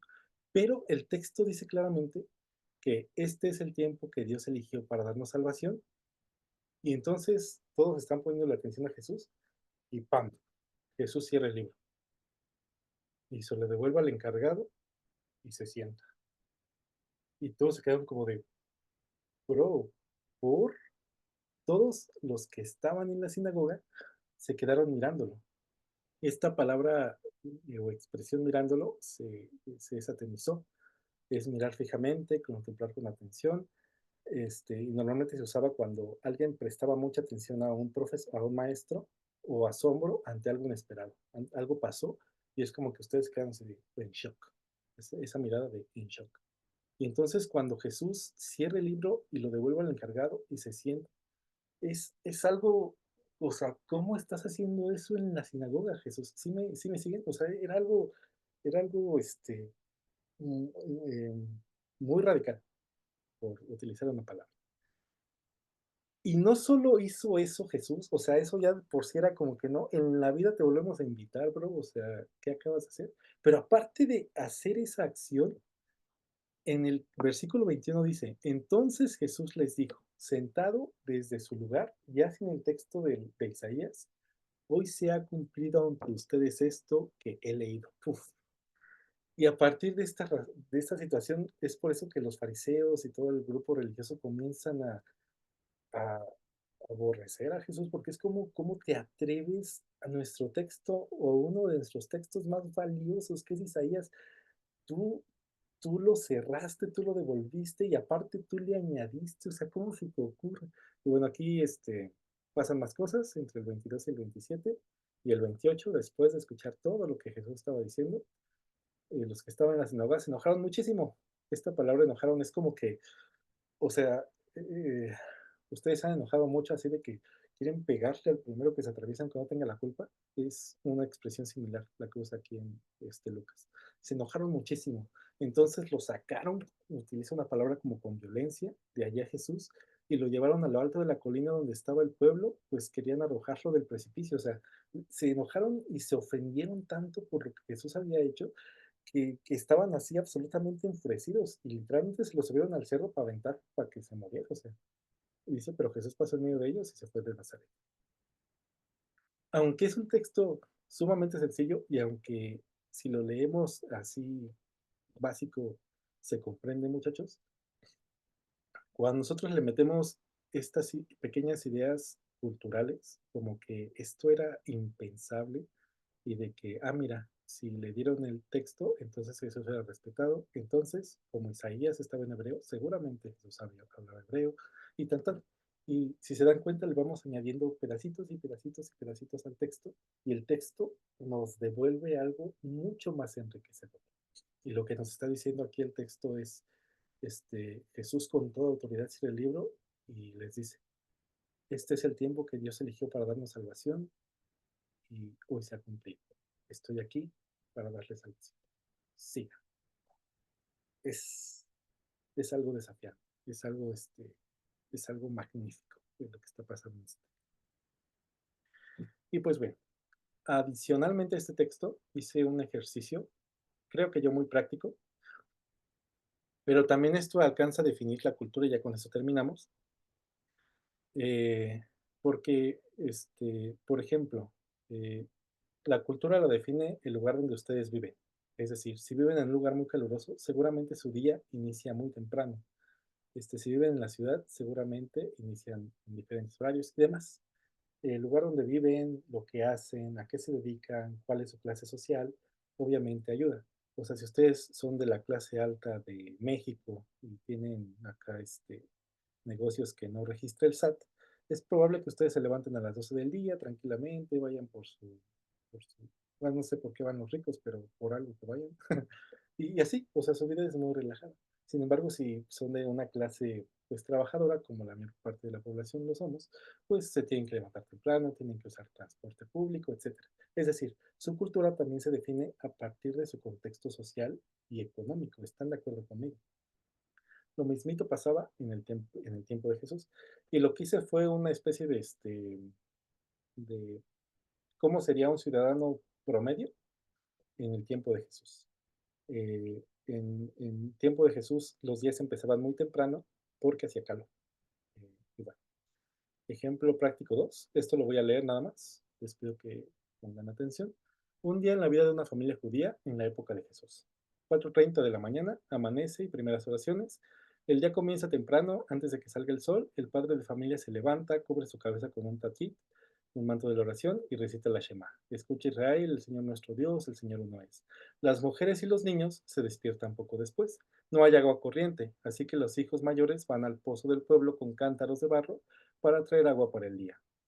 5:30 de la mañana, desayuno y preparación para el trabajo. El desayuno es frugal, se come pan de cebada, más barato que el pan de trigo, acompañado de higos, aceitunas y un poco de queso de cabra. Pueden beber agua o una infusión de hierbas. Las madres y las hijas comienzan a moler en grano en un molino de piedra para preparar la harina del día. Esto es un trabajo pesado y repetitivo. Mientras tanto, los hombres se preparan para su jornada. Los pescadores como Pedro y Andrés preparan sus redes y las embarcaciones. Los campesinos toman sus herramientas y salen a los campos de trigo y olivos. Los carpinteros como José y Jesús se dirigen al taller. Los mercaderes llevan sus productos al mercado para intercambiarlos. A las 6 de la mañana, el trabajo en el mar y los campos comienza. En el mar de Galilea, los pescadores lanzan sus redes y esperan la captura de peces. Los más valiosos son la talipa y la sardina. A veces pasan horas sin capturar nada y deben cambiar de estrategia. Los agricultores trabajan los campos, las tierras suelen ser de terratenientes ricos y los campesinos deben pagar tributo para pagarlas. A las 7:30 de la mañana ya están en el comercio, en el mercado. Las mujeres y los mercaderes van al mercado del pueblo, un espacio abierto con puestos de madera y lonas de lino que dan sombra. Aquí no se usa la moneda todo el tiempo, sí se puede, pero no. Normalmente es muy común el trueque. Un campesino ofrece un saco de trigo a cambio de pescado, una mujer cambia tela tejida por aceite de oliva, y demás, ¿no? El idioma más hablado es el arameo, pero los mercaderes suelen conocer algo de griego koiné, el idioma comercial del Imperio Romano. El mercado es también un lugar de noticias y rumores, o de chismes, diríamos nosotros. Los ancianos del pueblo discuten sobre impuestos, sobre qué soldado hizo qué cosa, sobre quién hizo qué pecado, etc. Hasta aquí ya se hicieron un montón de cosas y apenas son las 9 de la mañana. Encuentro de un sacerdote con un líder religioso, por ejemplo. Si alguien se encuentra con un sacerdote o un fariseo, debe mostrar respeto, no se le toca para no impurificarlos ritualmente. A las 11 de la mañana, si toca pagar impuestos, van con los publicanos. Normalmente los publicanos instalan una mesita en un lugar público. ¿Cuánto se paga de impuestos? El impuesto del templo, un medio de ciclo de plata al año, equivale al salario de 2 días de trabajo. Impuesto a Roma, un porcentaje de la cosecha, pesca o ganancias entre el 10 y 40% de lo que ganabas. La gente odia a los publicanos porque suelen cobrar más dinero al respecto. Almuerzo en la casa, el almuerzo ligero, pan de cebada, lentejas con cebolla, aceitunas y un poco de pescado. No hay mesas altas ni sillas, son mesas muy bajitas, las personas incluso se acuestan y comienzan a comer ahí, ¿no? Trabajo y educación, los niños se van a la sinagoga a aprender la Torah, el lenguaje es el arameo. La visita a las sinagogas es un edificio simple con bancos de piedra y una mesa central. Los raminos leen la escritura. A las 6 p.m. es la preparación de la cena. La cena es la comida más importante del día. Un panásimo, guiso de lentejas o garbanzos, vino mezclado con agua. Se cree que solamente se tomaba vino mezclado con agua porque el vino puro era como para los paganos, por ejemplo.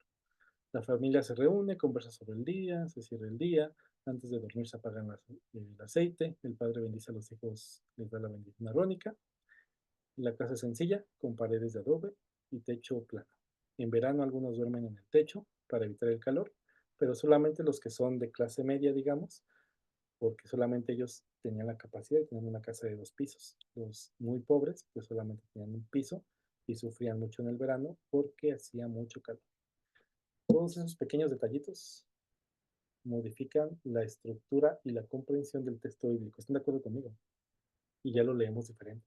Porque ya no es como que Ah, sí, Jesús leyó y cerró el libro y se sentó y dijo que era él y se enojaron. No, pues qué bueno. Pero ya cuando sabemos todo esto y que seguramente estaba a las 9 de la mañana, porque a las 9 de la mañana se estaba en las sinagogas y, y para ese entonces seguramente ya había desayunado y seguramente para ese entonces ya había hecho su oración. Y todos estos detallitos que hacen a Jesús lo que fue, un humano en esta tierra, nos dan mucha perspectiva de qué impresionante es el texto bíblico. Y cuando ustedes, muchachos, hermanos, amigos, van eh, añadiendo ideas y realidades del texto a la comprensión del mismo, les prometo que el mensaje que Jesús y que Dios han preparado para nosotros es riquísimo. Yo amo mi parte favorita de la Biblia son los evangelios. Yo cuando llegué a la iglesia, les digo, tenía como 12 años, y la iglesia donde iba, este, en un año hablaban 2 o 3 veces de Jesús. Y yo, pues no éramos cristianos, ¿por qué casi no hablábamos de Jesús? No sé. Y mucha ley, y mucho Antiguo Testamento, y mucho de esto. Y era de, ¿por qué? O sea, genuinamente me preguntaba, ¿por qué casi no hablamos de Jesús? Y cuando llegamos al mensaje de Jesús, muchachos, los evangelios, el Nuevo Testamento, nos llena el corazón, nos llena la mente. Y Jesús nos dice, yo los amo tanto que dejé muchos mensajes para que crean en mí, porque mi yugo es fácil y mi carga es ligera.